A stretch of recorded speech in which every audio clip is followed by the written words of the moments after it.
ओम शांति। आज 4 सितंबर 2022 के अव्यक्त बाप दादा के अव्यक्त मधुर महावाक्य सुनेंगे। ये अव्यक्त मधुर महावाक्य अव्यक्त बाप दादा ने 1 अप्रैल 1992 को सुनाए थे। आज की मुरली में बाबा विशेष 2 प्रकार के बच्चों को देख रहे हैं। एक प्रकार के बच्चे हैं जो स्नेही भावना मूर्त है और दूसरे हैं जो ज्ञान युक्त योगी तु आत्माएं हैं। बाबा कहे दोनों बच्चों की अपनी अपनी विशेषता जरूर है, लेकिन आगे आने वाले समय में दोनों ही भावनाओं का बैलेंस चाहिए। बाबा कहे स्नेह युक्त बच्चे जो है उन्हें ज्ञान युक्त भी बनना है और ज्ञानी तु आत्माओं में स्नेह युक्त भावनाएं भी चाहिए। इसीलिए बाबा कहे जब दोनों का बैलेंस है तो ज्ञान युक्त स्नेह मूर्त, ज्ञान युक्त भावनाएं और स्नेह युक्त योग की आवश्यकता है। जब ऐसा बैलेंस को लेकर के चलेंगे तो विश्व कल्याण का, विश्व परिवर्तन का कार्य सहज हो सकेगा, क्योंकि आने वाले समय में बेहद के वैराग्य का वातावरण होगा। तो इसीलिए बाबा कहे ये दोनों भावनाओं का बैलेंस बहुत जरूरी है और इसीलिए दोनों के बैलेंस को बनाए रखने के लिए बाबा विशेष हम बच्चों को इशारा भी देते हैं और साथ में कैसे करना चाहिए बैलेंस वो भी सिखाते हैं। सुनते हैं बाबा के मधुर महावाक्य। ओम शांति। आज की मुरली का टाइटल है उड़ती कला का अनुभव करने के लिए दोनों बातों का बैलेंस, ज्ञान युक्त भावना और स्नेह युक्त योग। आज बाप दादा अपने स्नेही भावना मूर्त आत्माओं और ज्ञान स्वरूप योगी आत्माओं को देख रहे हैं। एक है स्नेही भावना मूर्त आत्माएं और दूसरे हैं ज्ञान स्वरूप योगी आत्माओं को देख रहे हैं। दोनों प्रकार की आत्माएं बाप को प्रिय है और दोनों ही बाप से अपने अपने यथा स्नेह और भावना प्रमाण प्रत्यक्ष फल वर्षे के अधिकारी है। ज्ञान स्वरूप योगी तो आत्माएं अपने शक्ति प्रमाण बाप के समीप समान सर्व शक्तियों की अनुभूति का वर्षा प्राप्त कर रही है। दोनों ही प्राप्ति स्वरूप है, लेकिन दोनों के प्राप्ति में अंतर है। क्या अंतर है सुनते हैं। स्नेह और भावना मूर्त बच्चे, बाबा कहे स्नेह और भावना मूर्त बच्चे सदा भावना के कारण याद में रहते हैं, बाप से प्यार का अनुभव करते हैं, शक्ति का भी अनुभव भावना के फल के स्वरूप में करते हैं। शक्ति भी अनुभव करते हैं, एक तरफ स्नेह है इसलिए याद उनके लिए सहज है, बाबा से प्यार भी बहुत है और शक्ति का अनुभव भावना के फल के स्वरूप में करते हैं, लेकिन सदा और सर्व शक्तियां अनुभव नहीं करते हैं। ज्ञान स्वरूप, अभी ज्ञान स्वरूप आत्माओं की विशेषता, ज्ञान स्वरूप योगी तो आत्माएं सदा सर्व शक्तियों की अनुभूति द्वारा सहज विजयी बनने का विशेष अनुभव करती है, समानता का अनुभव करती है। तो दोनों प्रकार के बच्चे वृद्धि को पा रहे हैं। बाबा कहे दोनों प्रकार के बच्चे वृद्धि को प्राप्त कर रहे हैं। सदा अचल अटल स्थिति का अनुभव, सदा अचल अटल स्थिति का अनुभव योगी तु आत्मा ही करती है। जो ज्ञान को मजबूत रीति से अपने जीवन में धारण किया हुआ है, तो कितनी भी हलचल आती है फिर भी वो आत्माएं अचल अटल स्थिति का अनुभव करती है। स्नेही व भावना स्वरूप आत्माएं भावना से, स्नेह से आगे बढ़ रहे हैं, लेकिन सदा विजयी नहीं। स्नेही आत्माओं के मन में, मुख में सदा बाबा बाबा है। बाबा कहे स्नेही आत्माओं के मन में, मुख में सदा बाबा बाबा है। इस कारण समय प्रति समय सहयोग प्राप्त होता रहता है। बाबा का सहयोग जरूर मिलता है, परंतु अपनी शक्ति से विजयी होने का अनुभव नहीं करते। भावना का फल समय प्रमाण बाप द्वारा प्राप्त हो ही जाता है। भावना का फल जरूर मिल जाता है, लेकिन सदा विजयी का अनुभव नहीं होता है, क्योंकि फ्लक्चुएट भी होते हैं, हिलते भी रहते हैं। लेकिन समान बनने में ज्ञानी योगी तो आत्माएं समीप है। इसलिए भावना और ज्ञान स्वरूप बनने का लक्ष्य, कितना सुंदर बाबा ने कहा, दोनों का बैलेंस जरूरी है।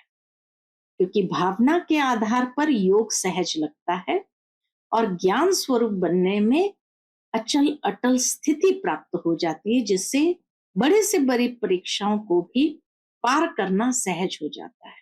तो भावना और ज्ञान स्वरूप बनने का लक्ष्य रखो। जितनी भावना हो उतना ही ज्ञान स्वरूप भी हो। सिर्फ भावना व सिर्फ ज्ञान, यह भी संपूर्णता नहीं है। सिर्फ भावना को लेकर चलेंगे तो भी संपूर्णता को प्राप्त नहीं कर सकेंगे, और सिर्फ ज्ञान को लेकर चलेंगे तो भी संपूर्णता को प्राप्त नहीं कर सकेंगे। संपूर्णता का आधार ही है दोनों का बैलेंस। तो सिर्फ भावना व सिर्फ ज्ञान, यह भी संपूर्णता नहीं। ज्ञान युक्त भावना, स्नेह संपन्न योगी आत्मा, ये दोनों का बैलेंस सहज उड़ती कला का अनुभव कराता है। बाप समान अर्थात दोनों की समानता। वर्तमान समय भावना स्वरूप आत्माएं सेवा में ज्यादा आती है। देखा गया कि वर्तमान समय भावना स्वरूप आत्माएं सेवा में ज्यादा आती है। यह आत्माएं भी स्थापना के कार्य में, चाहे आदि सनातन देवी देवता धर्म की स्थापना में, चाहे राज्य की स्थापना में, दोनों में आवश्यक है। लेकिन अभी समय प्रमाण ज्ञानी योगी तु आत्माओं की आवश्यकता और ज्यादा है। क्यों? वो भी बाबा बताते हैं, क्योंकि आगे के समय में वैराग्य वृत्ति के वायुमंडल के कारण इतना खूने नाहक खेल होगा, तो चारों ओर ऐसा वैराग्य वृत्ति का वायुमंडल होगा। तो इसीलिए बाबा कहे आगे के समय में वैराग्य वृत्ति के वायुमंडल के कारण भावना स्वरूप आत्माएं और भी सहज आनी ही है। इतना वैराग्य होगा तो सहज ही आ जाएगी बाबा के पास। इसलिए सेवा के लक्ष्य में ज्ञानी योगी तु आत्माओं के तरफ अटेंशन ज्यादा चाहिए। ऐसी आत्माओं की वृद्धि आवश्यक है। समझा? ऐसे नहीं समझो कि संख्या बहुत बढ़ रही है, लेकिन ऐसी बाप समान सर्वशक्तियों की अनुभूति वाली आत्माएं तैयार। राजधानी की वृद्धि तो अच्छी हो रही है। बाबा कहे राजधानी की वृद्धि तो अच्छी हो रही है, लेकिन विश्व परिवर्तन में दोनों स्वरूप के बैलेंस वाली आत्माएं ही निमित्त बनती है। क्योंकि विश्व परिवर्तन के लिए बहुत सूक्ष्म शक्तिशाली स्थिति वाली आत्माएं चाहिए, जो अपने वृत्ति द्वारा, श्रेष्ठ संकल्प द्वारा अनेक आत्माओं को परिवर्तन कर सके, सहजता से किसी को अपनी वृत्ति और संकल्प शक्ति की मदद दे सके। स्नेही व भावुक आत्मा स्वयं में बहुत अच्छे चलते हैं, लेकिन वह स्नेह व भावना विश्व के प्रति नहीं होती। स्वयं के प्रति व कुछ समीप आत्माओं के प्रति होती है। बेहद की सेवा व विश्व सेवा प्रति बैलेंस वाली आत्माएं चाहिए। तो इसीलिए बाबा कहे बेहद की सेवा व विश्व प्रति सेवा बैलेंस वाली आत्माएं कर सकती है। बेहद की सेवा व अपनी शक्तिशाली मनसा शक्ति द्वारा, शुभ भावना और शुभ कामना द्वारा होती है। सिर्फ स्वयं के प्रति भावुक नहीं, लेकिन औरों को भी शुभ भावना और शुभ कामना द्वारा परिवर्तित कर सकते हो। तो ऐसी भावना और ज्ञान, स्नेह और योग शक्ति हो, बैलेंस से ही ये कार्य हो सकता है। भावुक आत्माएं स्वयं प्रति तो बहुत अच्छी चलती है, लेकिन वो औरों के प्रति इतना स्नेह युक्त भावना नहीं कर सकती है। लेकिन बाबा को विश्व परिवर्तन में शक्तिशाली वाइब्रेशंस वाली आत्माएं चाहिए, जो स्वयं के प्रति सिर्फ सीमित न हो, लेकिन औरों के प्रति भी शुभ भावना, शुभ कामना द्वारा परिवर्तन कर सके, है ना, अंजलि दे सके। ऐसी आत्माएं बने हो, पूछते बाबा, कि सिर्फ स्नेही भावुक आत्माओं को देख खुश हो रहे, कल्याणकारी बने हो या बेहद विश्व कल्याणकारी बने हो, ये चेक करो क्या रिजल्ट है। बाप दादा ने सुनाया कि बाप को दोनों ही प्यारे हैं, भावना वाले भी प्यारे हैं तो ज्ञानी योगी आत्माएं भी प्यारे हैं। दोनों प्रकार की आत्माओं को देख बाप दादा खुश होते हैं।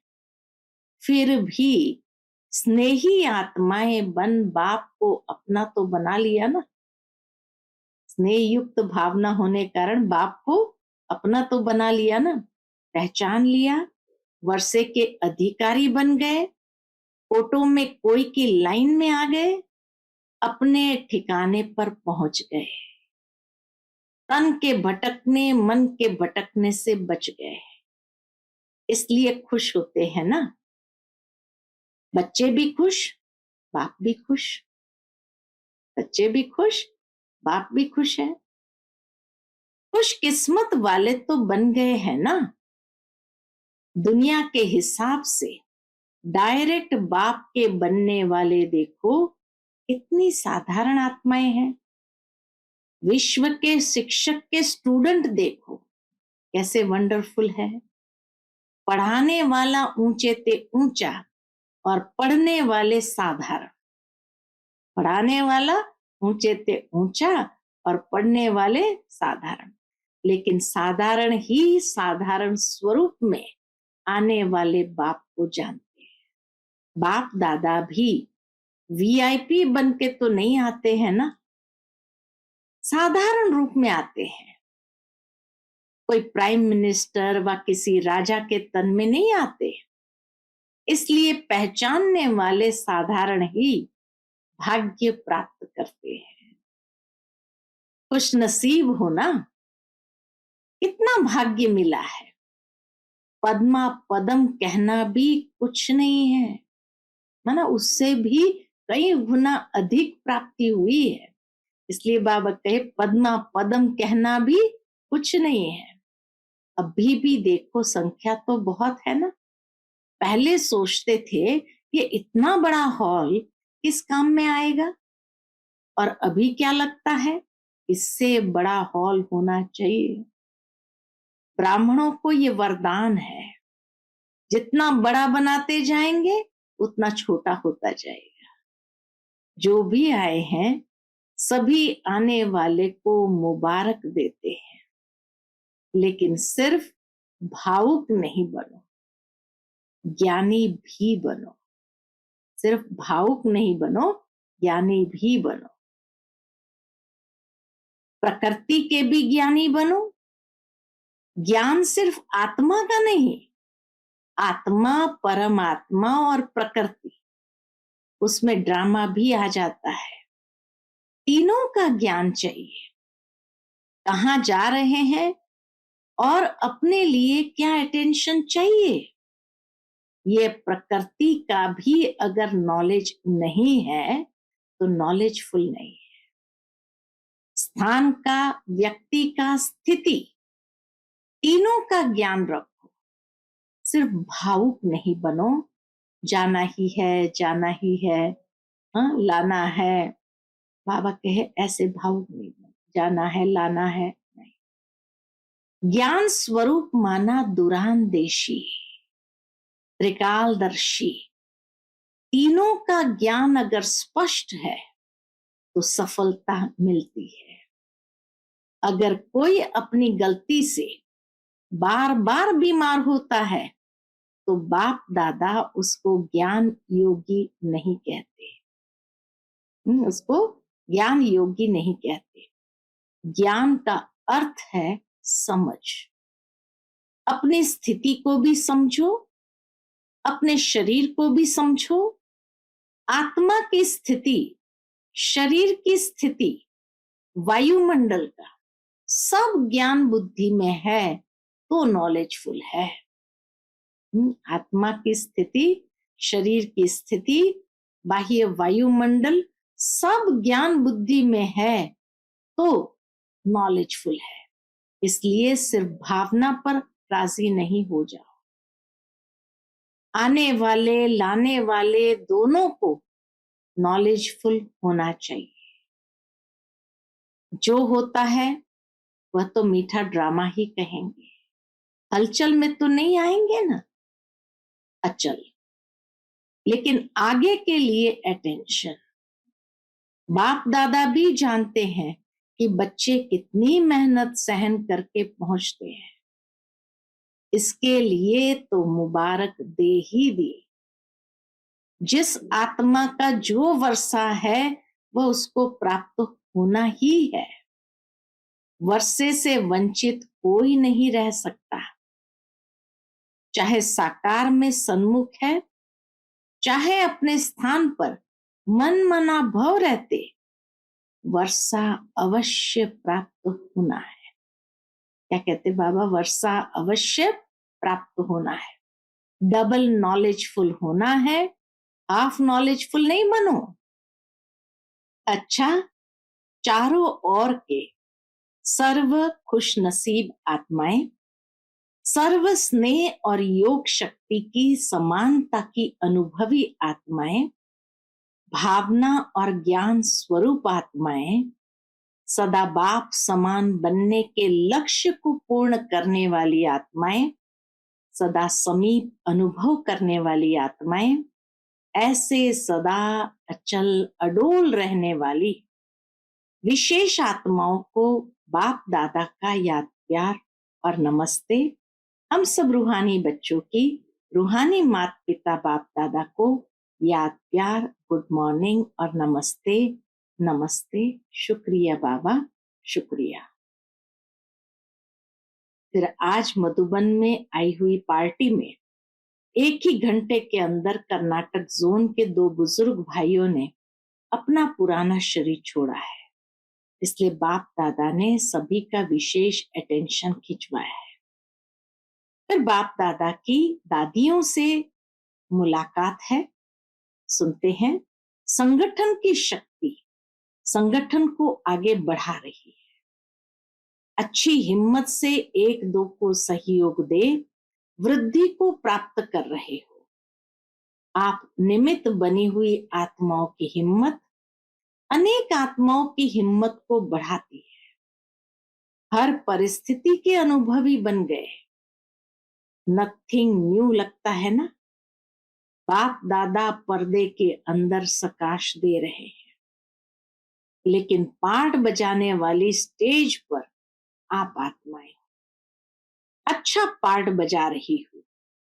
बाप दादा सदा महावीरों के निमित्त संगठन को विशेष अमृत वेले नंबर 1 उन्हीं आत्माओं को याद प्यार गुड मॉर्निंग करते हैं, और वही सकाश कहो, प्यार कहो, सारे दिन की खुराक हो जाती है। ऐसा लगता है ना? सब ठीक है, हिम्मत से सफलता है ही है। फिर बाप दादा के डबल विदेशी भाई बहनों से मुलाकात। पहला ग्रुप है ऑस्ट्रेलिया पार्टी से। ऑस्ट्रेलिया निवासी बच्चों की विशेषता बाप दादा देख रहे हैं। ऑस्ट्रेलिया निवासियों की विशेषता क्या है जानते हो? नए स्थान पर आए हो। बाबा को सुनाया गया कि पहली बार आए हैं इसलिए नहीं जानते हैं कि ऑस्ट्रेलिया की विशेषता क्या है। बाबा कहे नए स्थान पर आए हो व अपने पहचाने हुए स्थान पर आए हो। देखो बाबा कैसे पुरानी स्मृति को जागृत करते हैं। यहाँ पहुंचने से कल्प पहले की स्मृति इतनी स्पष्ट हो जाती है, जैसे इस जन्म में भी अभी अभी देखा है। यही निशानी है समीप आत्मा की। इसी अनुभव द्वारा ही अपने को जान सकते हो कि हम ब्राह्मण आत्माओं में भी समीप की आत्मा है व दूर की आत्मा है।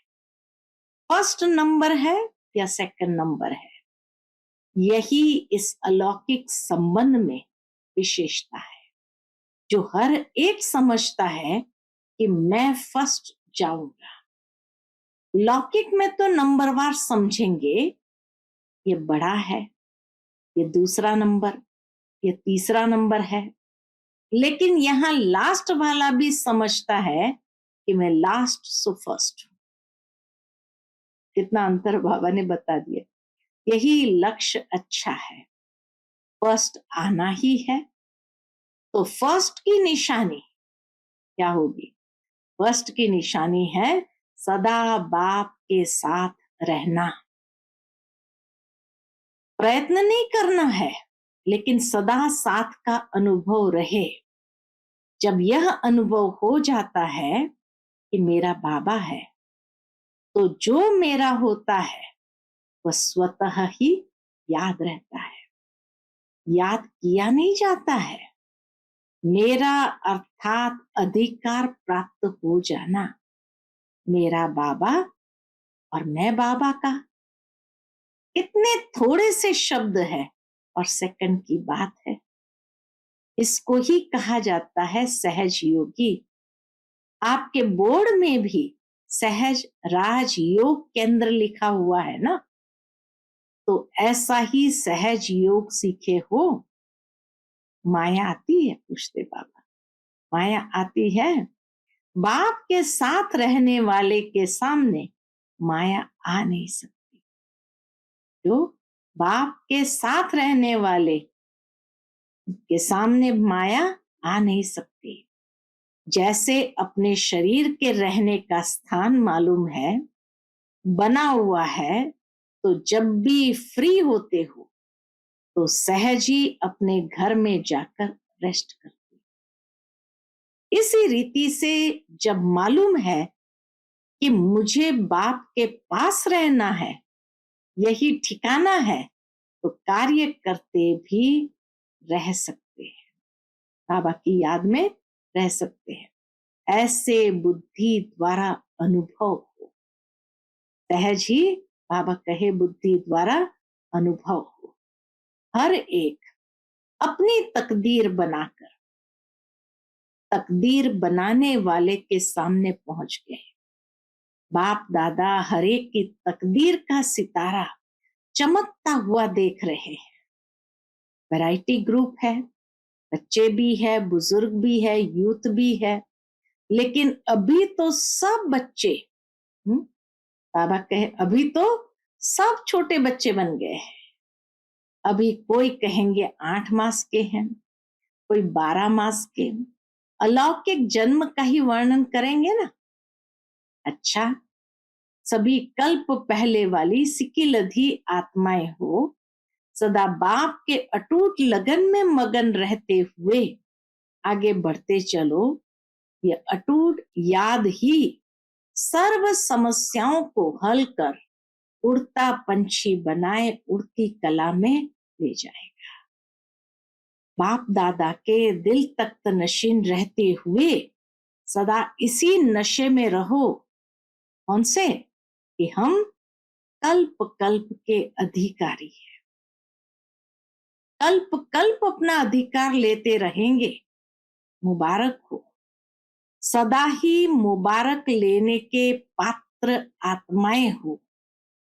अच्छा, फिर बाबा की अमेरिका की पार्टी के साथ मुलाकात है और बाबा कहे, आप सब बाप दादा के सिर के ताज श्रेष्ठ आत्माएं हो ना। श्रेष्ठ आत्माओं का हर संकल्प हर बोल श्रेष्ठ होगा, कभी कभी नहीं, सदा। हर संकल्प हर बोल श्रेष्ठ, क्योंकि सदा का वर्षा पा रहे हो ना। तो जब सदा का वर्षा पाने के अधिकारी हो तो स्थिति भी सदा काल की। सदा शब्द को सदा याद रखना, सदा शब्द को सदा याद रखना कि हमारे हर संकल्प हर बोल सदा श्रेष्ठ है ना। यही वरदान सभी बच्चों को बाप दादा देते हैं। सदा खुश रहेंगे, सदा उड़ती कला में रहेंगे, सदा सर्व खजानों से संपन्न रहेंगे। ऐसे वरदान लेने वाली आत्माएं सहज योगी स्वतः हो जाती है। आज खुशी का दिन है। सबसे अधिक खुशी किसको है? बाप को है या बच्चों को है? तो किसी ने कहा बच्चों को है। बाप दादा को यह खुशी है कि ऐसा कोई बाप सारे वर्ल्ड में नहीं होगा जिसका हर एक बच्चा श्रेष्ठ हो। बाप दादा एक एक बच्चे की अगर विशेषता का वर्णन करे तो कई वर्ष बीत जाए, हर एक बच्चे की महिमा के बड़े बड़े शास्त्र बन जाए। विशेष आत्मा हो, ऐसा निश्चय हो तो सदा माया जीत स्वतः हो जाएंगे, सदा माया जीत स्वतः हो जाएंगे। उसके बाद बाबा की मुलाकात मैक्सिको ग्रुप से है। बाबा कहे जितना दूर है मैक्सिको, सबसे दूर साउथ अमेरिका में, तो इसलिए बाबा कहे जितना दूर है उतना दिल के समीप हो। ऐसा अनुभव करते हो ना। सभी ने अपनी सीट बाप दादा का दिल तक रिजर्व कर लिया है। बाप दादा एक एक रत्न की वैल्यू को जानते हैं। एक एक रत्न स्थापना के कार्य को सफल करने के निमित्त है। तो अपने को इतने अमूल्य रत्न समझते हो। कितनी भाग्यवान आत्माएं हो, इतनी दूर से भी बाप ने ढूंढ कर अपना बनाया। बाबा ने अपना बनाया तो हम कितने भाग्यवान हैं। आज की दुनिया में जो बड़े बड़े विद्वान आचार्य है, उन्हों से आप पदम गुना अधिक भाग्यवान हो। बस इसी खुशी में रहो कि जो जीवन में पाना था वो पा लिया। फिर बाबा के सामने न्यूजीलैंड ग्रुप के बच्चे बैठे थे, तो बाबा कहे न्यू लैंड बना रहे हो ना। न्यूजीलैंड को बाबा ने कहा न्यू लैंड बना रहे हो ना। स्वयं को भी नया बनाया तो विश्व को भी नया बनाएंगे ना। अपना ऑक्यूपेशन यही सुनाते और लिखते हो ना कि हम सभी विश्व का नव निर्माण करने वाले हैं। तो जहां रहते हो उसको तो नया बनाएंगे ना। हर एक स्थान की अपनी विशेषता है। न्यूजीलैंड की विशेषता क्या है? न्यूजीलैंड में गए हुए भारतवासियों ने फिर से भारत के श्रेष्ठ भाग्य बनाने वाले बाप को पहचान लिया है। भारत में रहते भारतवासी बच्चों ने नहीं जाना, लेकिन विदेश में रहते भारत की महिमा को और बाप को जान लिया। न्यूजीलैंड में भारत के बिछड़े हुए बच्चे अच्छे अच्छे निकले हैं, टीचर्स पीछे मिली है, लेकिन सर्विस की स्थापना पहले की, इसीलिए हिम्मत वाले बच्चे, उमंग उल्लास वाले बच्चे विशेष है। समझा? आज का बाप दादा का मधुर वरदान हम बच्चों के प्रति है, लगाव के सूक्ष्म धागों को समाप्त कर उड़ती कला में उड़ने वाले संपूर्ण फरिश्ता भव। लगाव के सूक्ष्म धागों को समाप्त कर उड़ती कला में उड़ने वाले संपूर्ण फरिश्ता भव। फरिश्ता अर्थात जिसका पुरानी दुनिया से कोई रिश्ता नहीं, तो सूक्ष्म रीति से चेक करो कि अंश मात्र भी कोई धागा अपने तरफ आकर्षित तो नहीं करता है, क्योंकि यदि कोई चीज अच्छी लगती है तो वह अपने तरफ आकर्षित जरूर करती है। कोई कहते हैं इच्छा नहीं है लेकिन अच्छा लगता है, तो इच्छा है मोटा धागा और अच्छा है सूक्ष्म धागा। अब उससे भी समाप्त कर संपूर्ण फरिश्ता बनो। आज का स्लोगन है, मनसा द्वारा शक्तियों का और कर्म द्वारा गुणों का दान देना ही महादानी बनना है। मनसा द्वारा शक्तियों का और कर्म द्वारा गुणों का दान देना ही महादानी बनना है। अच्छा, ओम। To watch Peace of Mind channel videos on YouTube, subscribe us on youtube.com/tvpeaceofmind. Just a click for a peaceful life.